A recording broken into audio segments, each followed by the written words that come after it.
Everyone, तर आत्ता मी आले आहे डीमार्टमध्ये संक्रांतीसाठी छानसं उपयोगी असं वाण शोधायला. आपल्याला नाही का कधी कधी कुणाकडून एखादं वाण मिळतं, आपल्याला ते इतकं आवडतं की आपण रोज वापरतो. तसंच काहीतरी मला यावेळी घ्यायचं होतं. चला तर मग एक एक करून सगळे ऑप्शन्स तुमच्याशी शेअर करते. सगळ्यात आधी तर हा ग्लास जार. आता प्लास्टिकपेक्षा ना काचेच्या वस्तू द्यायला जरा जास्त छान वाटतं, बरोबर ना. त्यानंतर हा छोटूसा अगदी क्यूटचा कप फक्त 21 रुपयामध्ये, सिंपल पण खूप गोड दिसत होता.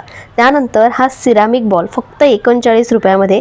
आणि त्यानंतर हा चटणी बॉल, हा तर इतका क्यूट होता, फक्त 13 रुपयामध्ये. आणि वेगवेगळे कलर्स ऑप्शन पण होते. पुढे हे प्लॅटर्स जे 40 रुपयापर्यंत होते आणि त्यातही कलर ऑप्शन्स.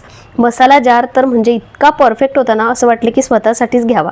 आता सोसायटीमध्ये किंवा हळदी कुंकासाठी जर 100-150 रुपयापर्यंत वाण घ्यायचं असेल ना, तर खूप छान ऑप्शन होते. म्हणजे कॉफी मग, त्यानंतर जार जो 79मध्ये होता, वेगवेगळ्या प्रकारचे बोल्स, प्लॅटर्स, यामध्येही खूप छान छान असे कलर्स ऑप्शन होते. आता थोडं जास्त प्रीमियम हवं असेल ना, तर असे स्टीलचे ऑप्शन, जसं की देवाजवळ ठेवायची वाटी, कुंकवाचा करंडा, खूप एलिगंट वाटतं.